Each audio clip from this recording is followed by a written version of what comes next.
Commentaire du livre de la Rahmaniya, troisième partie, chapitre 2, les règles de conduite. Vers 567 à 570. Ne te rassasie pas de nourriture, ne te rassasie pas de sommeil, ne t'irrite pas contre ton frère musulman, ne sois pas querelleur. 16e, 17e, 18e et 19e obligation. L'aspirant doit supporter longuement la faim et la veille, on en a parlé plus haut. Sidi Ibrahim ad-Dessouqi a dit « La nourriture du véritable aspirant, c'est la faim. Le but qu'il se propose est la crainte de Dieu. Il jeûne jusqu'à ce qu'il maigrisse et s'affaiblisse au point que la maigreur, riqqa, entre dans son cœur.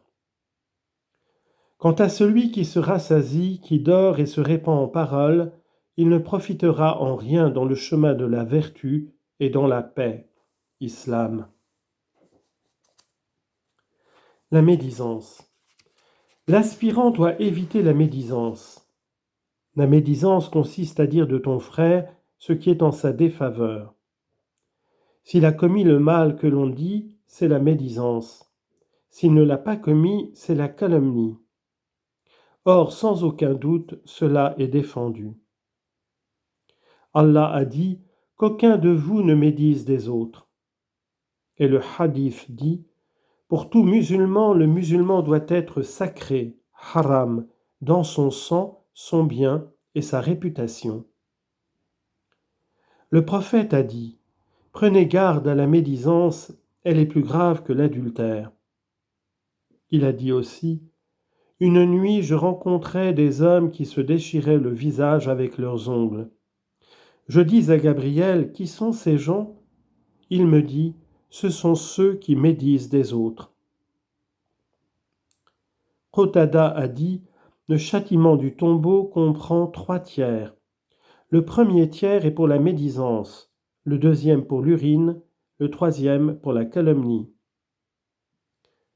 Al-Hassan a dit, par Dieu, la médisance est plus nuisible à la religion du croyant que ne l'est la gangrène pour le corps. Dieu a révélé à Moïse que celui qui meurt après s'être repenti de la médisance sera le dernier à entrer au ciel, et celui qui meurt en persévérant dans le péché de médisance sera le premier à entrer en enfer. La querelle. L'aspirant est obligé d'éviter la querelle. On entend par là la critique des paroles d'un autre pour prouver qu'il a tort, halal. Ibn Haban rapporte que le prophète dit « La première chose que Dieu m'a défendue, c'est le culte des idoles, l'usage du vin et la contradiction envers les hommes. » Il a dit ensuite « Celui qui critique les autres perd son propre honneur. » Il a dit aussi « L'homme que Dieu hait le plus est le plus querelleur.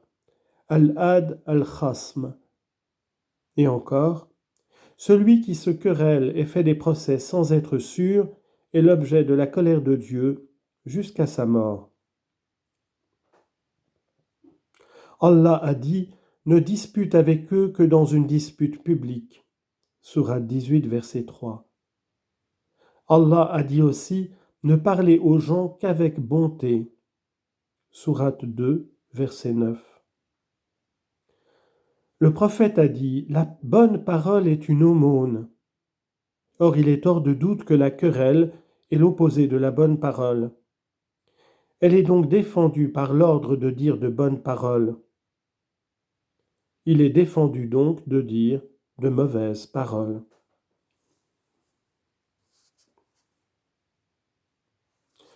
Vers 571 à 574 et 21e obligation, la modestie. Baisse les yeux, jeune homme, ne t'assieds pas à la première place, chasse la négligence et les ténèbres de ton cœur d'une manière totale. Commentaire. Une des obligations de l'aspirant envers lui-même est de baisser les yeux pour ne pas regarder les belles figures. Car le regard sur ces choses est un poison mortel et une flèche pénétrante, surtout si l'intention est mauvaise. Il doit aussi éviter de regarder les choses défendues, les femmes des musulmans, de regarder un musulman avec mépris ou de regarder les défauts des autres. Tout cela est un signe d'imperfection. L'aspirant doit éviter de s'asseoir aux premières places dans les réunions, car cela provient de l'orgueil de l'âme. C'est une des plus graves maladies du cœur, comme on l'a dit dans ces vers. Sur terre ne te préfère ni à un musulman ni à un infidèle, jusqu'à ce que tu sois caché dans le tombeau. Car la fin qui t'attend tu l'ignores, et celui qui ne craint pas la perte doit craindre la ruse. C'est la 21e obligation. Quant au mot « chasse la négligence et les ténèbres », c'est un ordre d'être courageux et de faire tous les efforts pour éviter les choses qui pourraient porter à la négligence dans la psalmodie et attirer sur l'âme les voiles des ténèbres. Le mot « totalement » kulliyan signifie qu'il faut éviter absolument toute négligence qui pourrait porter le cœur à négliger la 22e obligation indiquée par les vers qui suivent.